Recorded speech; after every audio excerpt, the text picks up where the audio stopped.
وہ کیوں بیٹی؟ مجھ سے کیا خطا ہو گئی؟ آپ اپنی ننھی منی ایجادات ہمیشہ فاروق کو دے دیتے ہیں، مجھے نہیں دیتے۔ کیوں بیٹی؟ تم وہ گڑیا بھول گئی جس کی مدد سے تم نے پروفیسر جیلانی کو پکڑوایا تھا؟ بس ایک گڑیا، اور ادھر فاروق کو پینسل، تراش، چاکلیٹ اور نہ جانے کیا کیا چیزیں دے ڈالی۔ اچھا بھائی اچھا، اس مرتبہ تمہاری باری ہے۔ اور انکل، میں کہاں جاؤں؟ محمود بول اٹھا۔ بھائی تمہیں بھی فرزانہ کے ساتھ کوئی چیز مل جائے گی تو پھر میں یہاں 1 منٹ نہیں ٹھہروں گا، میں اسی وقت واپس جا رہا ہوں۔ فاروق اٹھ کھڑا ہوا۔ ارے رے رے، صبر کرو بھائی، تمہیں بھی کچھ نہ کچھ ضرور دوں گا۔ دیکھا انکل، جل گیا۔ جلتی ہے میری جوتی، فاروق نے جل کر کہا۔ اچھا، لکڑی کی بنی ہوئی ہوگی۔ فرزانہ بول اٹھی اور پروفیسر داؤد ہنس پڑے۔ اچھا بھائی، اب تم لوگ مجھے کوئی بات بھی کرنے دو گے یا نہیں؟ انسپیکٹر جمشید نے ان کی نہ ختم ہونے والی نوک جھونک سے تنگ آ کر کہا۔ ارے بھائی کرنے دو انہیں باتیں، دیکھتے نہیں کتنا لطف آتا ہے ان کی باتوں میں۔ جی آپ کو ہی آتا ہوگا۔ ہم دراصل یہاں پہ ایک صفوف کا تجزیہ کرانے کے لیے آئے ہیں۔ کیا مطلب؟ یہ رہا وہ صفوف۔ انسپیکٹر جمشید نے جیب میں سے ایک چھوٹی سی پڑیا نکال کر کہا۔ پروفیسر داؤد نے پڑیا کھولی اور اس صفوف کو دیکھنے لگے۔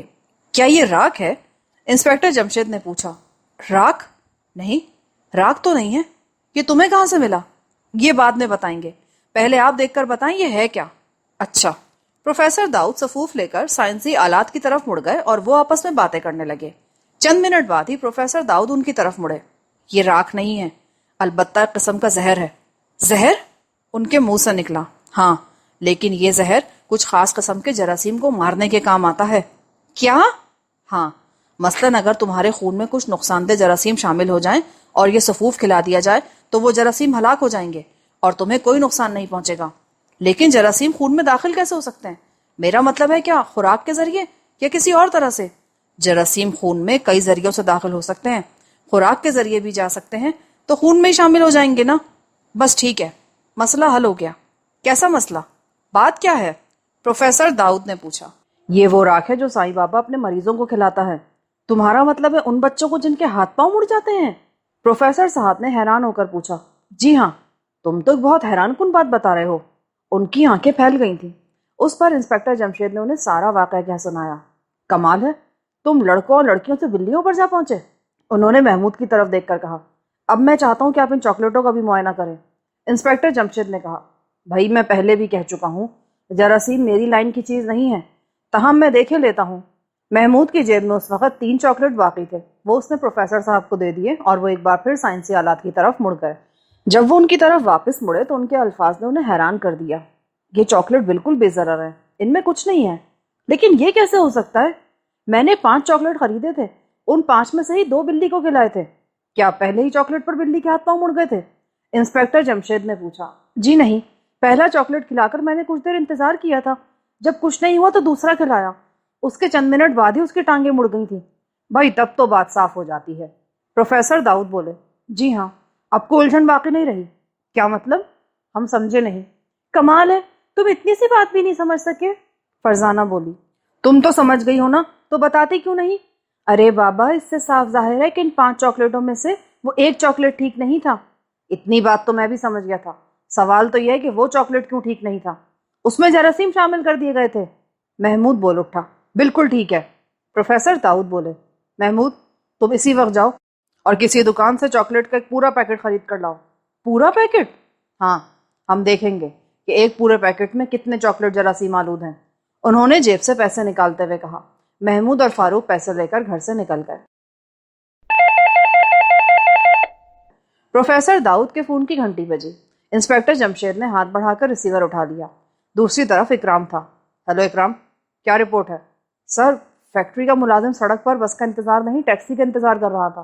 اوہو، جی ہاں، ٹیکسی میں بیٹھ کر وہ کوٹھی تک جا پہنچا ہے۔ نیچے اتر کر اس نے بل ادا کیا اور ٹیکسی کے چلے جانے کے بعد کوٹھی سے 15 قدم آگے ایک اور کوٹھی میں داخل ہوا۔ اندر سے وہ تقریباً 15 منٹ بعد باہر آیا۔ اس مرتبہ اس نے ایک ٹیکسی پکڑی اور پھر اپنے گھر جا پہنچا۔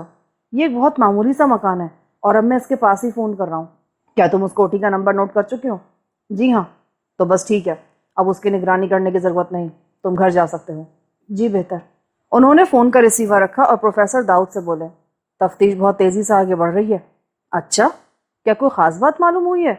ہاں، بہت ہی خاص، جو تم بتاؤ گے نہیں۔ جی ہاں، فی الحال میں سے اپنے تک رکھنا چاہتا ہوں۔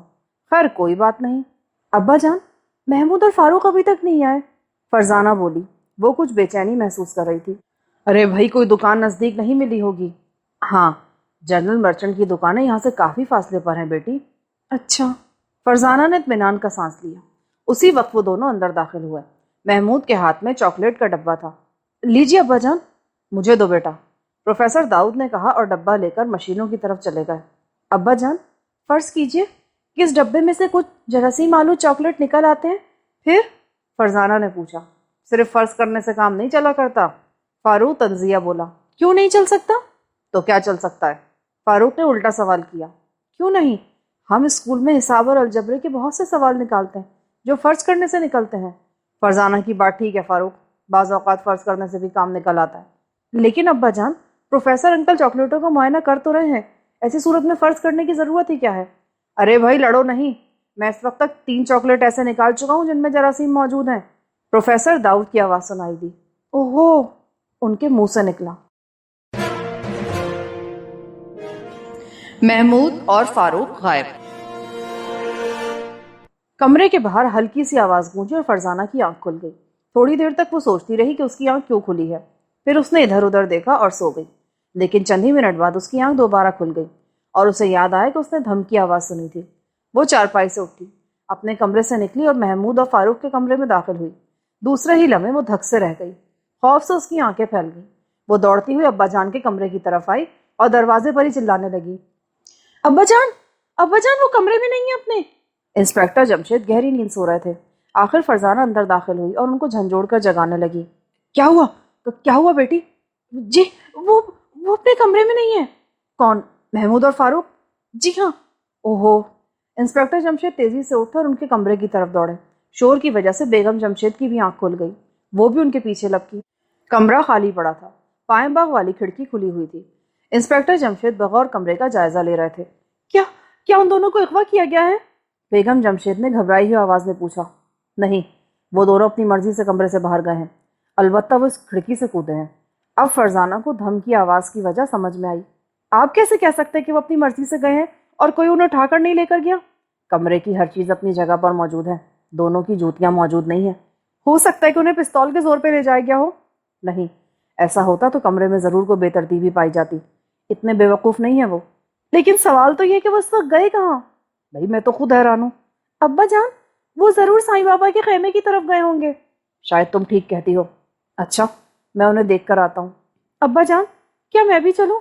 نہیں بیٹی، رات کا وقت ہے، تم آرام کرو یا پھر میرا انتظار کرو۔ جی، ہم آپ کا انتظار کریں گے۔ انسپیکٹر جمشید نے جلدی جلدی کپڑے پہنے اور گھڑی پہ نگاہ ڈالی۔ رات کے 11 بج رہے تھے۔ وہ گھر سے باہر نکل آئے اور پیدل ہی اکبر روڈ کی طرف چل پڑے۔ وہ جب خیمے کے پاس پہنچے تو پہلی مرتبہ انہیں احساس ہوا کہ محمود اور فاروق ضرور کسی مصیبت میں گرفتار ہو گئے ہیں، کیونکہ خیمے کے آس پاس کوئی نہیں تھا اور خیمہ بھی خالی پڑا تھا۔ وہ واپس مڑے اور چند ہی قدم چلے تھے کہ رک گئے۔ زمین پر ایک رومال پڑا تھا، یہ فاروق کا تھا۔ گدڑی میں پستول۔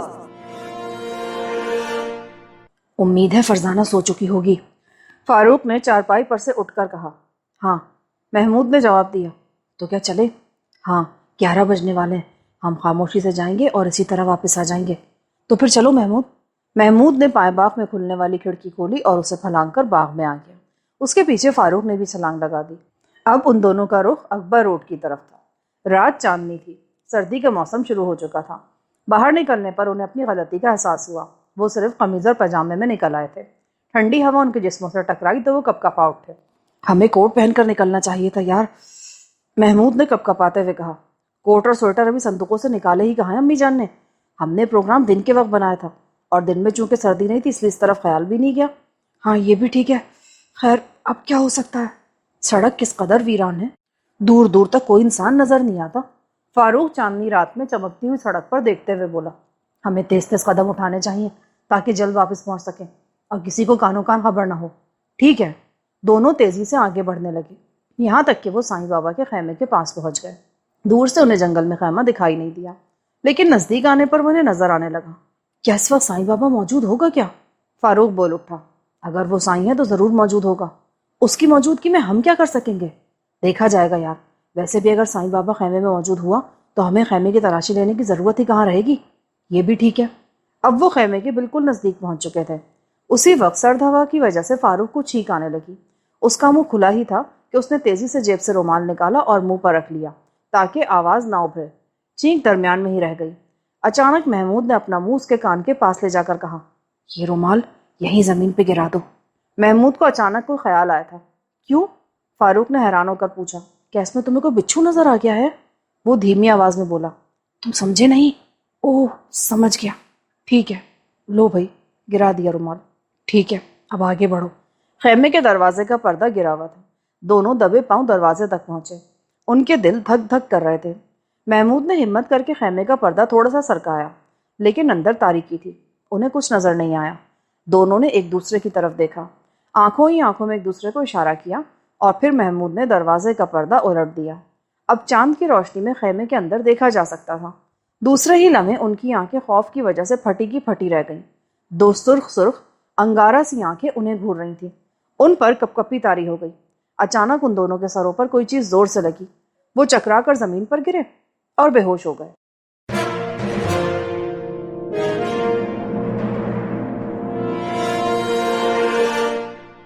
انہوں نے جھک کر فاروق کا رومال اٹھا لیا۔ کچھ دیر اسی جگہ کھڑے سوچتے رہے، پھر واپس مڑے۔ خیمے کے دروازے کا پردہ اٹھا کر خیمے کی چھت پر ڈالا اور اندر داخل ہو گئے۔ اب وہ خیمے کی تمام چیزوں کو بغور دیکھ رہے تھے۔ خیمے میں انہیں کوئی کام کی چیز نظر نہیں آئی۔ ہر چیز اپنی جگہ پر موجود تھی۔ انہوں نے سائیں بابا کے لیٹنے کی جگہ کو چھو کر دیکھا۔ جگہ انہیں کچھ گرم محسوس ہوئی۔ وہ خیمے سے باہر نکلے، ادھر ادھر دیکھا، اور پھر ایک خیال آنے پر مسکرا اٹھے۔ وہ ضرور یہاں آئے تھے، لیکن کام کی کوئی چیز نہ پا کر لوٹ گئے۔ ہو سکتا ہے سائیں بابا ان سے کچھ ہی دیر پہلے یہاں سے گیا ہو، لیکن کہاں؟ کیا اس کے سونے کی جگہ الگ ہے؟ مجھے گھر چل کے دیکھنا چاہیے۔ ضرور دونوں گھر پہنچ گئے ہوں گے۔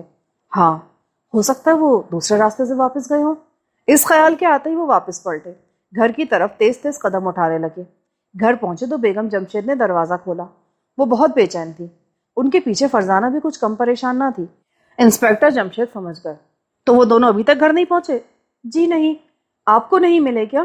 نہیں، لیکن میرا خیال تھا کہ وہ یہاں پہنچ چکے ہوں گے۔ آپ انہیں دیکھنے کہاں گئے تھے ابا جان؟ تمہارے خیال میں وہ کہاں جا سکتے ہیں؟ کیا تمہیں ان کے کسی پروگرام کا علم تھا؟ جی نہیں، مجھے ان کے کسی پروگرام کا تو نہیں پتا، البتہ اتنا ضرور جانتی ہوں کہ وہ سائیں بابا کے خیمے کی طرف گئے ہوں گے۔ ٹھیک ہے، وہ ادھر ہی گئے تھے۔ کیا وہ آپ کو وہاں ملے؟ بیگم جمشید نے پوچھا۔ نہیں۔ پھر آپ نے کیسے کہہ دیا کہ وہ وہاں گئے تھے؟ مجھے خیمے کے پاس فاروق کا رومال پڑا ملا ہے۔ انہوں نے جیب سے رومال نکال کر ان دونوں کو دکھایا۔ رومال تو فاروق کا ہی ہے، آخر بات کیا ہے؟ آپ بتاتے کیوں نہیں؟ بیگم جمشید بے چین ہو کر بولی۔ وہ دونوں وہاں تک پہنچے ضرور ہیں، اس کے بعد ان کے ساتھ کیا واقعہ پیش آیا یہ معلوم نہیں۔ ہو سکتا ہے وہ وہاں سے کسی کے پیچھے گئے ہوں اور تھوڑی دیر تک واپس آ جائیں۔ لیکن رومال وہاں کیوں پڑا تھا؟ اس سے تو خطرے کی بو آتی ہے نا۔ ان دونوں کو نہیں جانتی، انہوں نے احتیاطاً رومال زمین پہ گرا دیا ہوگا تاکہ اگر وہ کسی مصیبت میں گرفتار ہو جائیں تو مجھے معلوم ہو جائے کہ وہ وہاں پہنچے تھے۔ ہاں یہ ٹھیک ہے، فرزانہ بولی، لیکن سمجھ میں نہیں آتا کہ کیا جائے۔ خدا جانے وہ کہاں ہیں، ان پر کیا بیتی ہے۔ آپ اپنے ماتحتوں کو کیوں نہیں بلواتے؟ ان کی مدد سے تلاش کروائیے نا۔ ہاں یہی کرنا ہوگا۔ اچھا میں فون کرتا ہوں، تم دروازہ اندر سے بند رکھنا۔ ان کی وہ رات دوڑ دھوپ میں گزر گئی، مگر محمود اور فاروق کا کہیں پتہ نہیں چلا۔ صبح کے اخبار میں پہلے صفحے پر یہ خبر شائع ہوئی، انسپیکٹر جمشید کے بچے غائب۔ نیچے تفصیل درج تھی۔ ادھر انسپیکٹر جمشید اور بیگم جمشید کا حال برا تھا۔ وہ سخت پریشان تھے۔ آج وہ دفتر بھی نہیں گئے تھے۔ صبح سے انہوں نے کچھ کھایا پیا بھی نہیں تھا۔ اچانک دروازے کی گھنٹی بجی۔ فرزانہ نے دروازہ کھولا اور اکرام کو ساتھ لیے اندر داخل ہوئی۔ اکرام کی آنکھیں بھی رات بھر جاگتے رہنے کی وجہ سے سرخ تھی، مگر اس کے چہرے پر تھکن کے آثار نہیں تھے۔ کہو اکرام، کیا رہا؟ ہر طرف تلاش جاری ہے سر، ابھی تک کچھ پتہ نہیں چلا۔ کیا تم جیپ پر آئے ہو؟ جی ہاں۔ ٹھیک ہے، اب مجھے ہی اٹھنا پڑے گا۔ شہر میں بچوں کے نہ ملنے کا ایک ہی مطلب ہو سکتا ہے۔ کیا مطلب؟ آؤ میرے ساتھ۔ ابا جان، میں بھی آپ کے ساتھ چلوں گی۔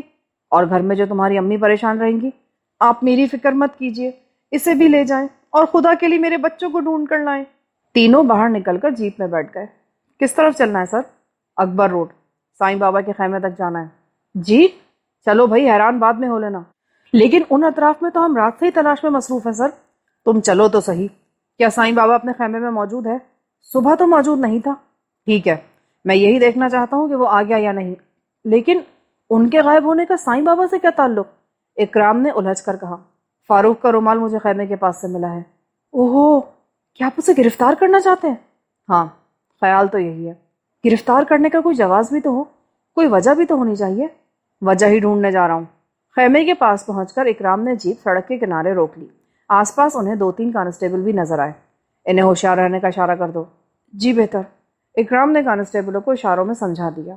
خیمے کے دروازے پر انہیں روز کی طرح بھیڑ نظر آئی۔ وہ تینوں خیمے میں گھس گئے۔ اکرام پولیس کی وردی میں تھا۔ لوگوں نے ان کے لیے راستہ چھوڑ دیا۔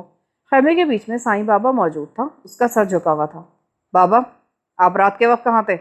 انسپیکٹر جمشید نے اچانک زوردار آواز میں سوال کیا۔ خیمے میں سناٹا چھا گیا۔ انسپیکٹر جمشید نے اسے چونکتے دیکھا۔ یہ کون گستاخ ہے؟ رات تم کہاں تھے؟ انسپیکٹر جمشید کا لہجہ سخت ہو گیا۔ اکرام چونک اٹھا۔ تم چاہتے کیا ہو؟ میں پولیس کا ایک آفیسر یہ جاننا چاہتا ہوں، اور اگر تم نے سوال کا تسلی بخش جواب نہیں دیا تو تمہیں گرفتار کر لیا جائے گا۔ ہمیں گرفتار کرو گے؟ اللہ والوں کو گرفتار کر لو گے؟ تم اندھے ہو؟ تمہارا برا وقت آ گیا ہے۔ میں تمہیں بھسم کر دوں گا۔ تم نے میرے سوال کا جواب نہیں دیا۔ میں اپنے خیمے سے کہیں نہیں جاتا، ہر وقت خیمے میں رہتا ہوں۔ لیکن رات تم خیمے میں نہیں تھے۔ کون کہتا ہے؟ میں کہتا ہوں۔ پولیس کا یہ دوسرا آفیسر کہتا ہے۔ اس کے ساتھ چند کانسٹیبل بھی ہیں، وہ بھی اس بات کے گواہ ہیں کہ تم رات خیمے میں نہیں تھے۔ رات کے وقت ہمیں صرف دل کی آنکھوں سے دیکھا جا سکتا ہے۔ ساری رات ہم عبادت میں مصروف رہتے ہیں، اور جب ہم عبادت میں مصروف ہوں تو کسی کو نظر نہیں آتے۔ بہت خوب، اب ہم اس خیمے کی تلاشی لیں گے۔ انسپیکٹر جمشید مسکرائے۔ ہماری تلاشی لوگے؟ اپنے آپ کو کیوں تباہ کرنے پر تلے ہوئے ہو؟ اکرام نے خیمے سے باہر نکل کر کانسٹیبلز کو اشارہ کیا۔ وہ اس کی طرف لپکے۔ خیمے کی تلاشی لو، تباہ ہو جاؤ گے، برباد ہو جاؤ گے، اندھے ہو جاؤ گے۔ سائیں بابا چلاتا رہا اور کانسٹیبل خیمے کی تلاشی لیتے رہے، لیکن انہیں تلاشی میں کوئی بھی قابل اعتراض چیز نہ ملی۔ فرزانہ بھی کانسٹیبلوں کا ساتھ دے رہی تھی۔ تلاشی لیتے لیتے وہ سائیں بابا کی پشت پر پہنچ گئی۔ اکرام، تم نے وہ کہاوت تو سنی ہے نا؟ کون سی سر؟ گدڑی میں لال؟ یس سر۔ تو تم بھی سائیں بابا کی گدڑی کی تلاشی لو۔ ہرگز نہیں، میری گدڑی کے پاس نہ آنا، اب میں برداشت نہیں کروں گا۔ اکرام نے اس کی بات پر کوئی دھیان نہیں دیا اور گدڑی کی طرف قدم بڑھایا۔ یہ دیکھ کر سائیں بابا واقعی برداشت نہ کر سکا۔ اس نے جھٹ گدڑی اپنے قبضے میں کر لی۔ دوسرے ہی لمحے اس کا ہاتھ گدڑی میں رینگ گیا، اور پھر سبھی حیران رہ گئے۔ گدڑی میں سے کوئی لال نہیں نکلا تھا۔ سائیں بابا کے ہاتھ میں ایک سیاہ رنگ کا خوفناک پستول چمک رہا تھا۔ سائیں بابا کے معتقدین کی آنکھیں حیرت اور خوف سے پھیل گئیں۔ وہ سب تھر تھر کانپنے لگے۔ موت کے منہ میں۔ خبردار، کوئی اپنی جگہ سے حرکت نہ کرے۔ سائیں بابا گرجا۔ بہت خوب، یہ ہوئی نا بات۔ کیوں اکرام، کیا خیال ہے؟ انسپیکٹر جمشید نے خوش ہو کر کہا۔ حیرت انگیز، آپ بھی کمال کرتے ہیں سر۔ اکرام حیران ہو کر بولا۔ خاموش، تمہاری زبان سے ایک لفظ بھی نہ نکلے، تم سب کو زندہ نہیں چھوڑوں گا میں۔ سائیں بابا نے گرج کر کہا۔ لیکن تمہارے ان ماننے والوں کا کیا قصور ہے؟ انہیں کیوں مارتے ہو؟ انہیں نہیں، میں تمہاری بات کر رہا ہوں۔ تو پھر انتظار کس بات کا ہے؟ گولی کیوں نہیں چلاتے؟ انسپیکٹر جمشید نے کہا۔ وہ دراصل اسے باتوں میں لگائے رکھنا چاہتے تھے۔ فرزانہ کھسکتی ہوئی اس کے عین پیچھے پہنچ چکی تھی، جبکہ سائیں بابا اس کی موجودگی سے بے خبر تھا۔ کیا تم موت سے نہیں ڈرتے؟ نہیں، کیونکہ ایک دن تو مرنا ہی ہے۔ اچھا، تو یہ لو۔ اس نے پستول والا ہاتھ سیدھا کیا۔ عین اسی وقت پر فرزانہ کا ہاتھ چل گیا۔ اس کے ہاتھ میں ایک لکڑی تھی جو اس نے پستول والے ہاتھ پہ دے ماری۔ پستول سائیں بابا کے ہاتھ سے نکلا اور دور جا گرا۔ اکرام نے پستول پر چھلانگ لگائی، ساتھ ہی سائیں نے خیمے سے باہر چھلانگ لگائی، اور یہ جا وہ جا۔ انسپیکٹر جمشید اور کانسٹیبل اس کے پیچھے دوڑے۔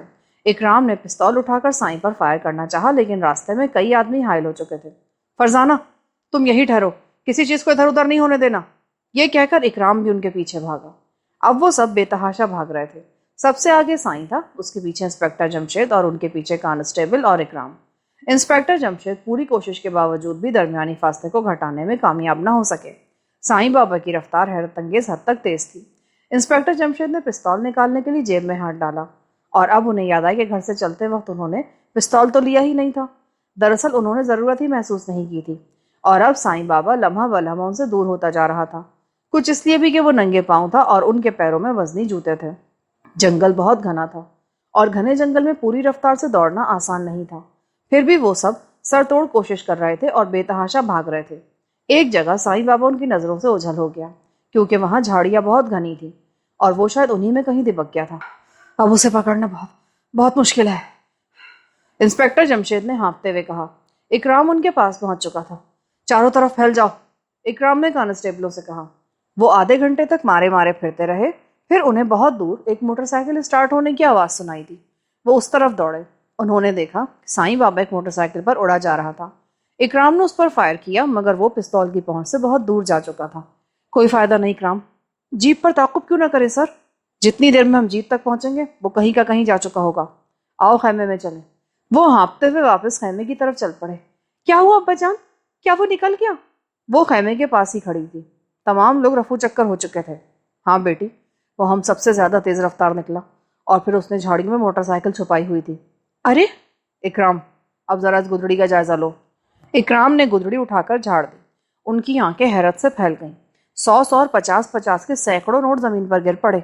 اف خدا، اتنی دولت! اور اس نے یہ سب اس نئی بیماری کا علاج کر کے کمائے ہیں۔ واپسی کے وقت وہ راکھ کے ڈبیا پر قبضہ کرنا نہیں بھولے تھے۔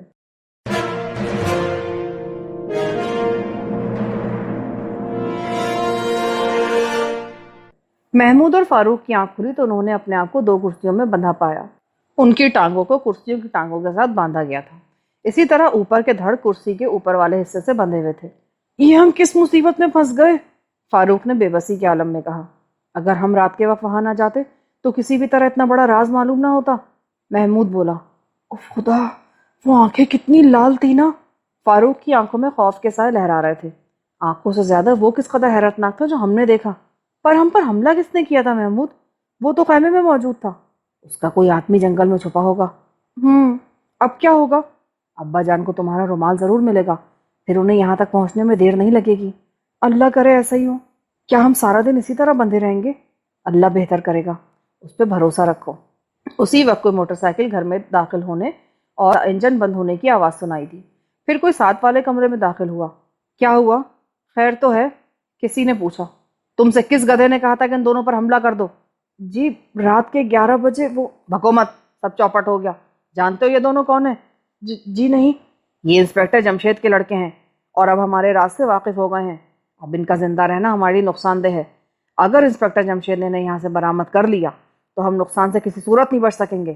تو پھر کیا کیا جائے؟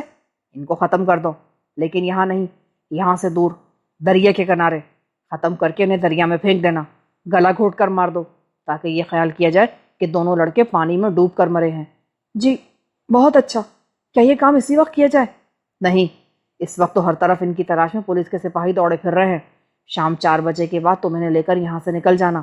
جی بہت اچھا۔ اور سنو، تم انہیں یہاں سے لے کے کیسے جاؤ گے؟ جی کار میں۔ بہت عقل مند ہو تم انہیں کار میں لے جاؤ تاکہ باہر نکلتی پولیس کار کو گھیر لے اور ہم سب پکڑے جائیں۔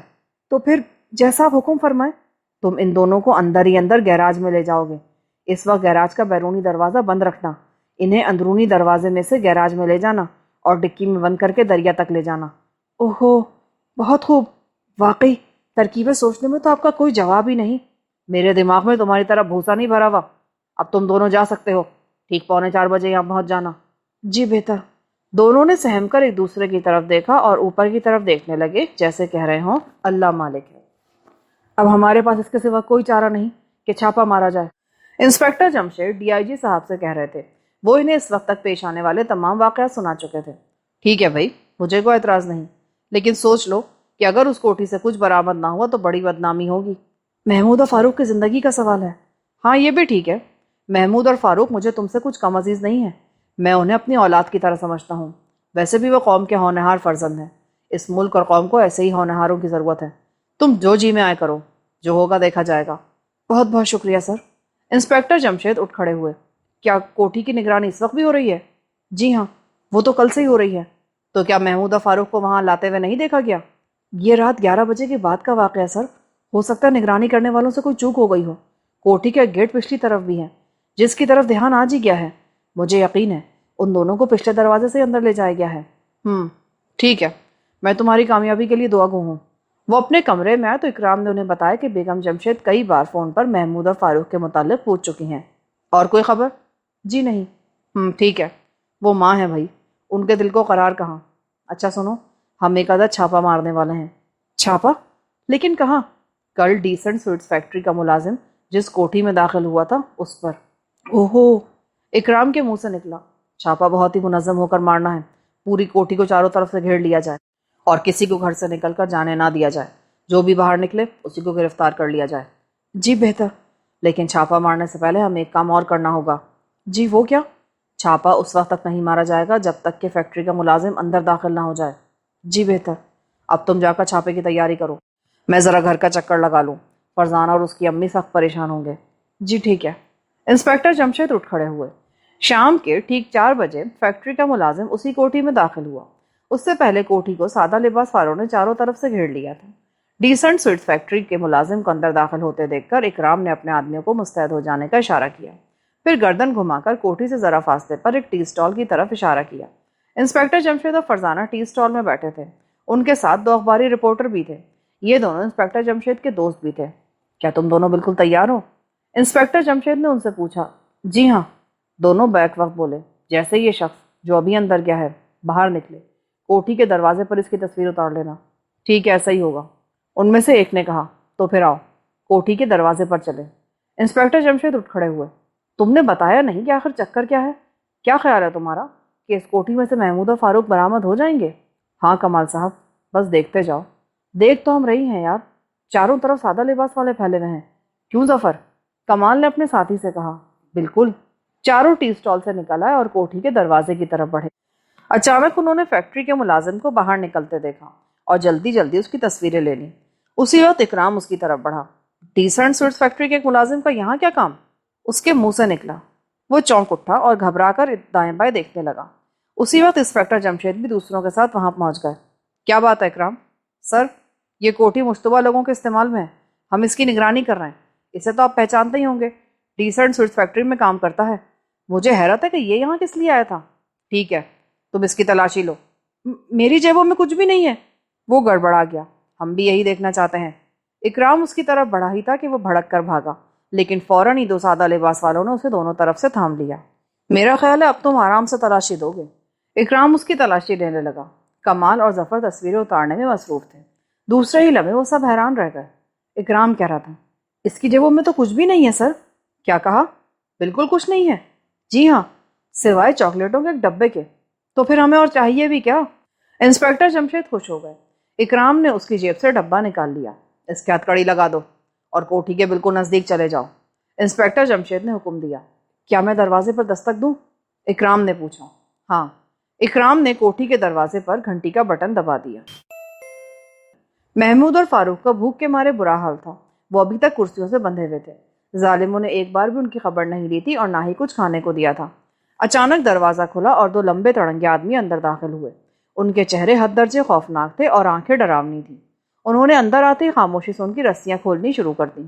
جب رسیاں کھل گئیں تو ایک نے سرد لہجے میں کہا، چلو اٹھو۔ دونوں خاموشی سے اٹھ کھڑے ہوئے۔ انہوں نے ایک دوسرے کی طرف بے چارگی سے دیکھا اور دروازے کی طرف بڑھے۔ اس وقت دونوں کے ذہن کند ہو گئے تھے، کچھ سمجھ نہیں آ رہا تھا کہ کیا کریں۔ اس وقت انہیں فرزانہ کی بری طرح یاد آئی، اگر وہ بھی یہاں موجود ہوتی تو ضرور کوئی نہ کوئی گل کھلاتی۔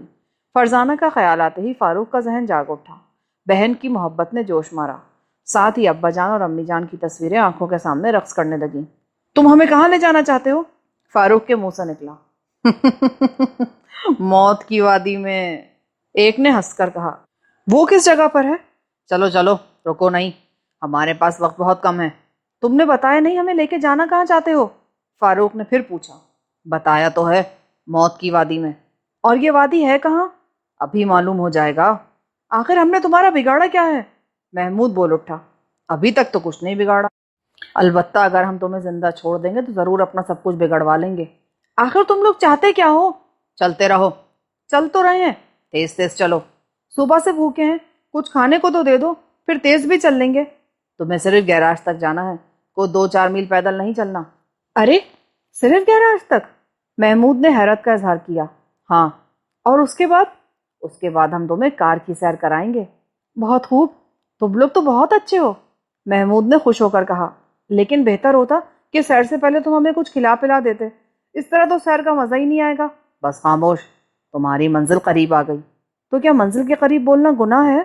فاروق نے پوچھا۔ ان میں سے ایک گیراج کا دروازہ کھولنے کے لیے آگے بڑھا۔ یہ دروازہ مکان کے اندر تھا۔ محمود نے فاروق کی طرف دیکھ کر اشارہ کیا کہ یہی وقت ہے کچھ کرنے کا۔ اچانک دونوں پاس کھڑے ہوئے آدمی پر ٹوٹ پڑے۔ وہ اس حملے کے لیے تیار نہیں تھا، لڑکھڑا گیا۔ محمود نے پیچھے ہٹ کر سر کی ایک زوردار ٹکر اس کے پیٹ میں ماری اور وہ زمین پر گر پڑا۔ اتنی دیر میں دوسرا آدمی ہوشیار ہو چکا تھا اور گیراج کا دروازہ کھل چکا تھا۔ وہ سیدھا ان کی طرف لپکا۔ اسی وقت دوسرا بھی اٹھ کر کھڑا ہو گیا۔ دونوں نے ان کو بازوؤں میں جکڑ لیا۔ عین اسی وقت فاروق کے ذہن میں خیال بجلی کی مانند آیا۔ اس نے بدماش کے بازوؤں میں جھول کر اپنی ٹانگوں کو زور سے جھٹکا دیا۔ اسی وقت ایک آدمی وہاں آیا اور آتے ہی بولا، جلدی کرو، دروازے پر انسپکٹر جمشید اور اس کے ساتھی پہنچ چکے ہیں، کار سیدھی نکال کے لے جانا، جلدی کرو، ٹھوس دو ان کو ڈکی میں۔ نقلی چہرہ۔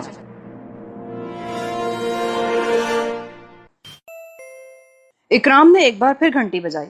چند لمحوں بعد ایک میلے کچیلے کپڑوں میں ملبوس ملازم دروازے پر نمودار ہوا۔ صاحب آ رہے ہیں، یہ کہہ کر وہ دروازے میں سے باہر نکل آیا اور گیراج کی طرف بڑھا۔ انسپکٹر جمشید اسے بغور دیکھ رہے تھے۔ اس نے نیچے جھک کر ٹین کا دروازہ اوپر اٹھایا۔ دروازہ زوردار آواز کے ساتھ کھلا، ساتھ ہی ایک کار گیراج سے باہر نکلی۔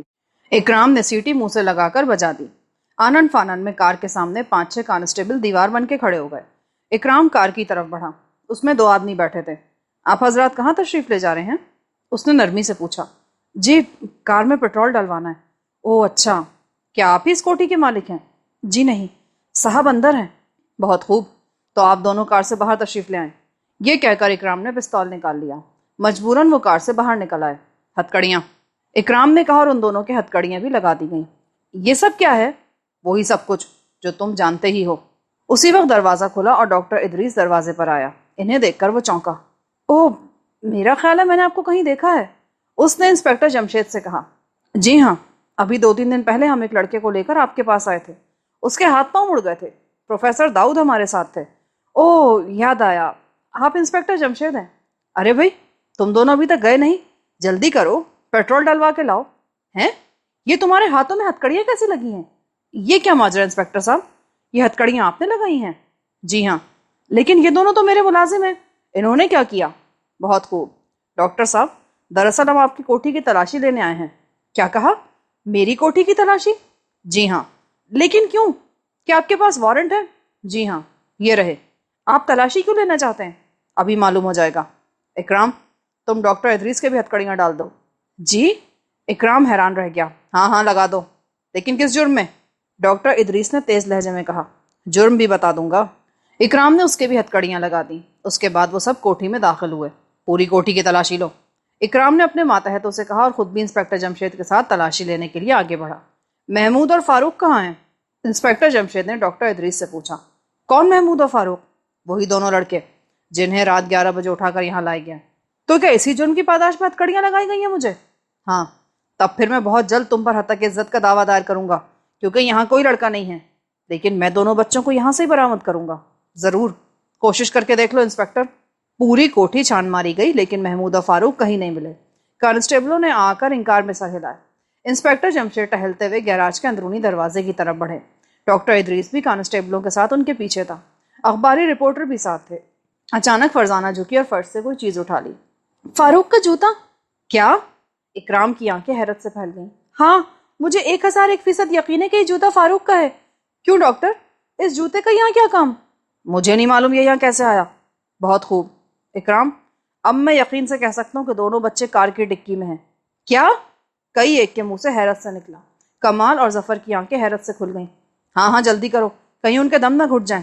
سب گھبراہٹ کے عالم میں باہر آئے۔ کار میں سے چابیاں لے کر ڈکی کو کھولا تو اندر محمود اور فاروق نیم بے ہوشی کی حالت میں تھے۔ گھٹن کی وجہ سے ان کی یہ حالت ہو گئی تھی۔ اور اب جب تم پر یہ جرم ثابت ہو گیا ہے، میں تم پر شہر میں ایک مصنوعی بیماری پھیلانے کا جرم بھی عائد کرتا ہوں۔ مصنوعی بیماری؟ کئی آوازیں ابھری۔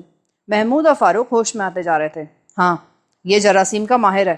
کسی تجربے کے دوران اس بیماری کے جراثیم دریافت ہو گئے۔ اس نے ان کی پرورش کے سلسلے میں تجربات کی اور کامیاب ہو گیا۔ جب جراثیموں کی تعداد بڑھنی شروع ہو گئی تو ان جراثیموں کو کئی جانوروں پر آزمایا۔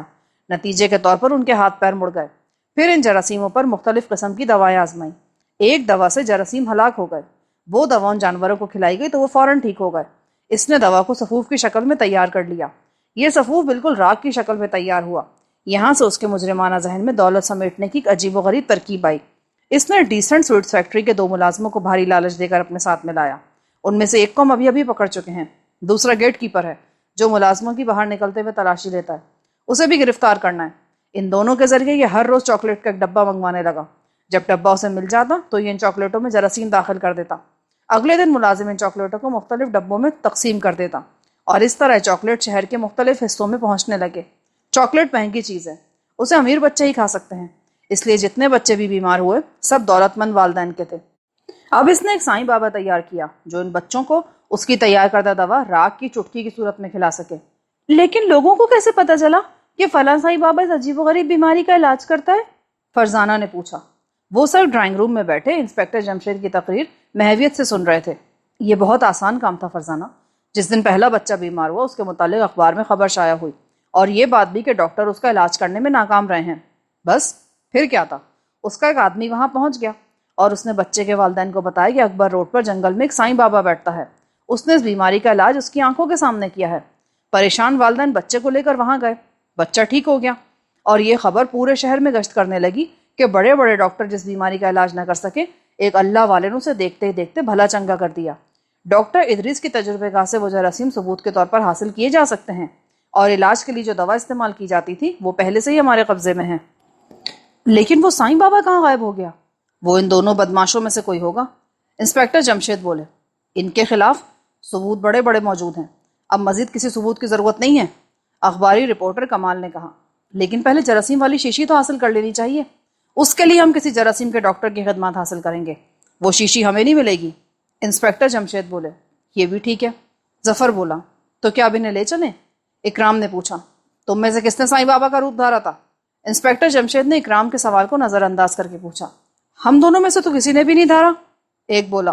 تو پھر سائیں بابا کون ہے؟ کیا وہ کوئی اور تھا؟ اس کا مطلب ہے کہ ہمیں اسے بھی تلاش کرنا پڑے گا، اکرام نے کہا۔ جی نہیں، اسے تلاش کرنے کی ضرورت نہیں، فاروق بول اٹھا۔ کیا مطلب؟ اکرام نے پوچھا۔ کیا آپ بتا سکتے ہیں کہ ہمیں اغوا کیوں کیا گیا تھا؟ ہم خود حیران ہیں کہ اس کی کیا ضرورت تھی، انسپیکٹر جمشید بولے۔ اس کی ضرورت تھی کیونکہ جب ہم خیمے کے دروازے پر پہنچے اور پردے کو سرکا کر اندر جھانکا تو جانتے ہیں ہم نے کیا دیکھا تھا؟ کیا؟ سائیں بابا اپنا چہرہ اتار رہے تھے، محمود بولا۔ چہرہ اتار رہے تھے؟ جی ہاں، ایک مصنوعی چہرہ جو وہ اپنے چہرے پر سجائے رکھتے تھے، محمود نے بتایا۔ آپ نے مہدی حسن کا وہ گانا تو ضرور سنا ہوگا، ایک چہرے پر کئی چہرے سجا لیتے ہیں لوگ، فاروق بول اٹھا۔ سب لوگ ہنس پڑے۔ بس تو بالکل وہی معاملہ اس وقت ہماری آنکھوں کے سامنے تھا۔ چہرے کا خول سے تیار کیا ہوا تھا جس پر لمبی سی داڑھی بھی تھی اور جھریاں بھی پڑی تھیں۔ کمال ہے بھائی، اہم بات تو تم نے بتائی ہی نہیں محمود، نقلی چہرہ کون اپنے اصلی چہرے پر سجاتا تھا؟ فاروق نے مسکرا کر کہا۔ یہ، محمود نے ڈاکٹر ادریس کی طرف انگلی اٹھا کر اشارہ کیا۔ کیا؟ سب چونک اٹھے۔ ہاں، جو ہی ہم نے اسے دیکھا یہ گھبرا گیا، ساتھ ہی اس کے آدمیوں نے ہمارے سروں پہ کوئی چیز دے ماری، محمود نے اپنے سر پر ہاتھ پھیرتے ہوئے کہا۔ وہاں ایک چھوٹا سا سڑ نمودار ہو چکا تھا، فاروق کا بھی یہی حال تھا۔ تب تو وہ نقلی چہرہ بھی یہیں کہیں ہوگا، اکرام بولا۔ دیکھو ڈاکٹر ادریس کی میز کی دراز میں دیکھو، انسپیکٹر جمشید بولے۔ جلدی اکرام سائیں بابا کا چہرہ لیے اندر داخل ہوا، اسے ڈاکٹر ادریس کے چہرے پر لگا کر دیکھا گیا تو بالکل فٹ آیا۔ لیجئے بھائی، سائیں بابا تیار ہے۔ فاروق کے اس جملے پر سب قہقہہ مار کر ہنس پڑے۔ کمال اور ظفر جھٹ پٹ تصویریں اتار رہے تھے۔ دوسرے دن کے اخبارات نے شہر میں ہلچل سی مچا دی۔ تمام اخبارات نے پہلے صفحے پر محمود، فاروق، فرزانہ اور انسپیکٹر جمشید کی تصویریں شائع کی۔ اس کے ساتھ ہی ڈاکٹر ادریس اور سائیں بابا کی تصویریں بھی تھیں۔ ایک طرف نقلی چہرے کی تصویریں بھی لگائی گئی تھیں جسے لوگ جوش و خروش کے عالم میں دیکھ رہے تھے۔ یہاں پر اس ناول کا اختتام ہوتا ہے۔ اللہ حافظ۔